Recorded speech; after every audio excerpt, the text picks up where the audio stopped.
Salam sejahtera bagi kita semua. Saya Saina Bruginting, dari kelas D, jurusan Pendidikan Antropologi, Fakultas Ilmu Sosial, Universitas Negeri Medan. Di sini saya akan membahas materi yang belum dipahami teman saya, yaitu Erino Nainggolan.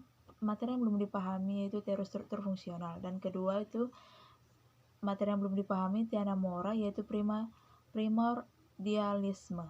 Yang ketiga yaitu materi yang belum dipahami Denny Ilham, yaitu fungsi sistem sosial budaya.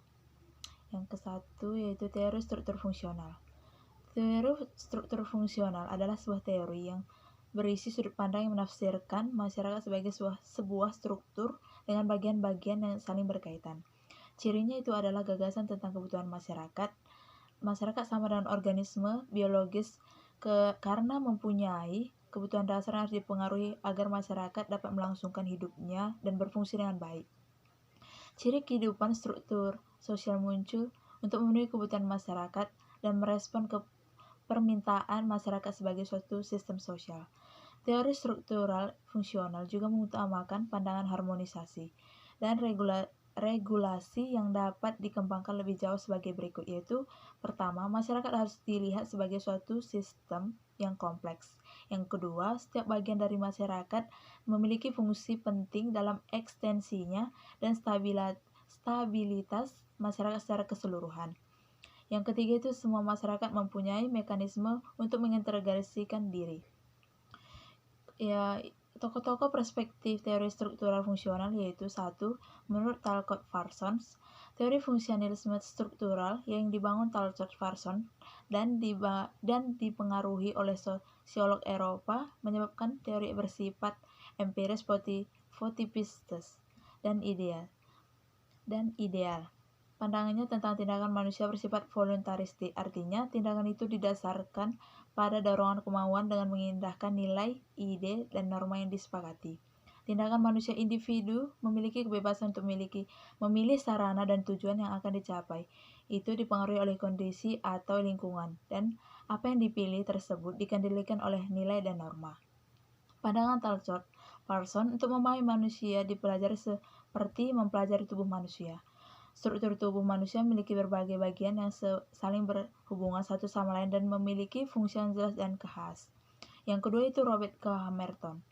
Merton mengutip 3 postulat yang terdapat dalam analisa fungsional yang kemudian disempurnakan, yaitu yang pertama, kesatuan fungsional masyarakat yang dapat dibatasi sebagai suatu keadaan di mana seluruh bagian dari sistem sosial bekerja sama dalam suatu tingkat keselarasan atau konsistensi internal yang memadai, tanpa menghasilkan konflik yang berkepanjangan yang tidak dapat diatasi atau diatur. Yang kedua itu fungsionalisme universal yang terkait dengan yang pertama. Fungsionalisme universal menganggap bahwa seluruh bentuk sosial dan kebudayaan yang sudah baku memiliki fungsi-fungsi positif. Yang ketiga yaitu dalam setiap peradaban, kebiasaan, ide, objek, material, dan kepercayaan memenuhi beberapa fungsi penting yang dapat dipisahkan dalam kegiatan sistem sebagai keseluruhan. Yang ketiga itu menurut Neil Smeltzer, yaitu menurutnya analogi dengan tubuh manusia membuat Neil Smeltzer merumuskan konsep keseimbangan dinamis stasioner. Ada 2 variabel dalam perubahan sosial, yakni independen dan dependen.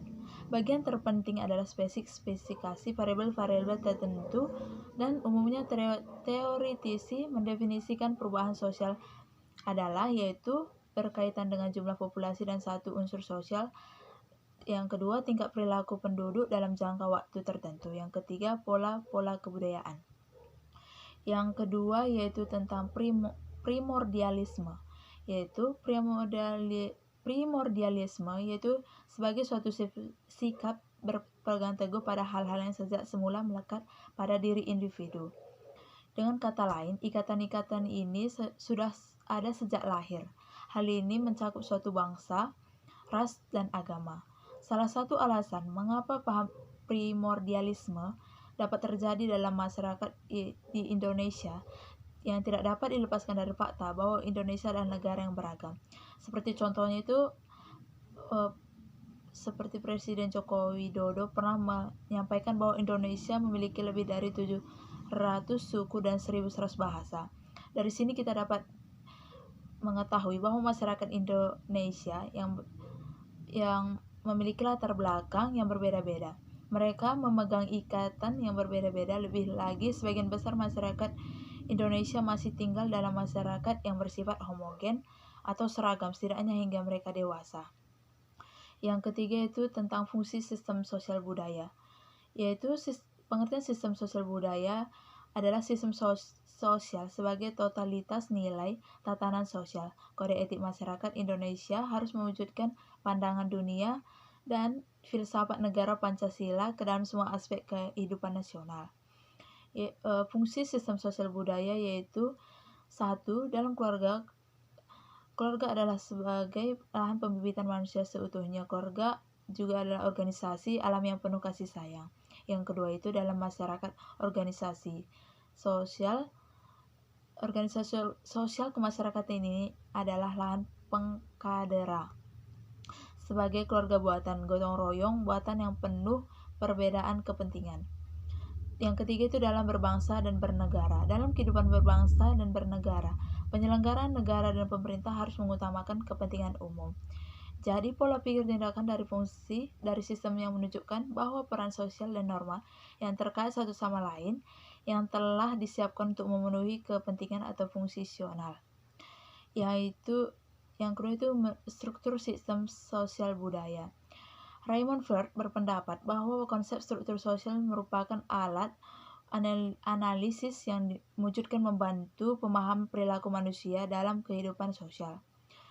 Struktur sosial dasar penting dalam hubungan sosial jelas penting menentukan perilaku manusia, hubungan sosial yang jika tidak dilakukan maka masyarakat tidak terwujud lagi. Struktur sosial juga dapat dilihat dari segi status dan peran nilai-nilai, norma-norma dan lembaga sosial dalam relasi.